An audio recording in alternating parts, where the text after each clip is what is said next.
So what is the quote unquote best compensation structure? And I can only tell you what I do and the rationale behind what I do. So let me run through it here. And all of this is in your OSA position agreement. And basically the way that I laid out the OSA position agreement is I have two, I think, let's see here. I think I have two Schedule Bs.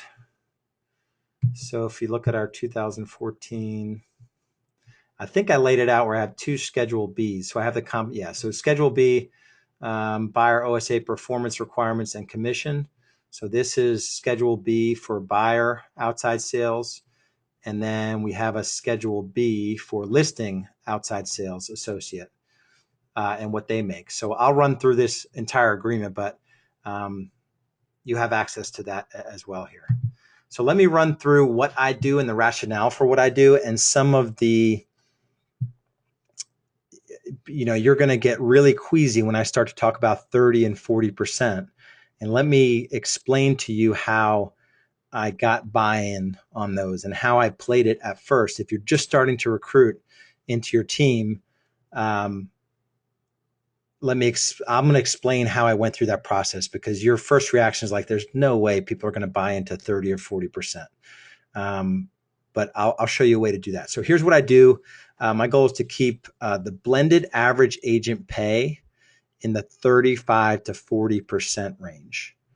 So I'm going to show you my actual gross margin on each side of my business, but I'll get there in a second. Let me finish this one out for you first.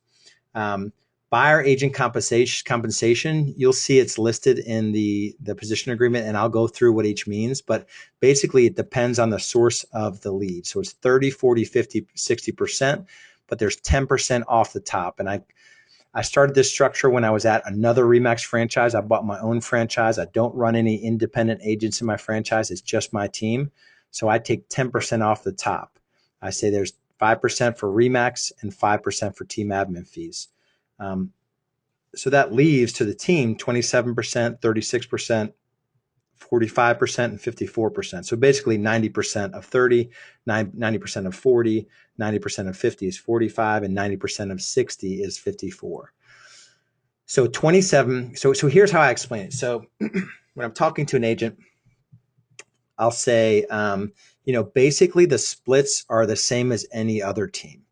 So we take RE/MAX and team admin fee off the top, and then it's 50% for a team lead. So we give you the lead, but you convert it. So it's either internet lead, Zillow lead, Commissions Inc., whatever you're running, or a yard sign call. So we put the effort into getting that sign in the yard. You answer the phone, you convert them. It's basically 50% after the team admin and RE/MAX. And then for your sphere, we pay more. So we pay 60%. And we take the RE/MAX and team admin off the top, but we pay 60%.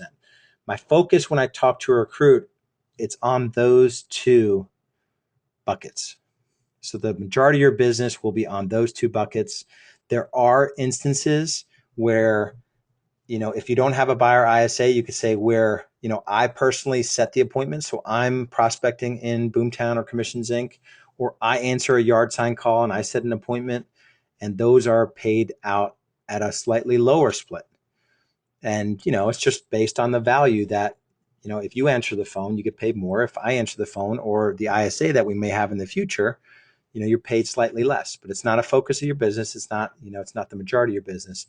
And then there may be instances where I have a seller, who's going to buy, or a personal sphere of mine that's ready to go. You may have to go out two or three times, where we'll pay 30%. So we take the 10% off the top and we pay out 30%. And those are typically your most profitable deals. So when you explain those two lower buckets, you really explain them as benefits for having those deals. You're going to want those. Trust me when I tell you, you're going to want those 30% deals, because they're literally gimme type deals. But you're focusing on 50 and 60. And so most teams pay everything out at 50%. Or more. I've seen 50, I've seen 60% for everything. If you pay everything out at 60%, your gross margin on the buy side is 40%. like 18% less than what my team generates. And the sacrifice there is productivity. So your agents will sell more homes because they're getting paid more for each transaction.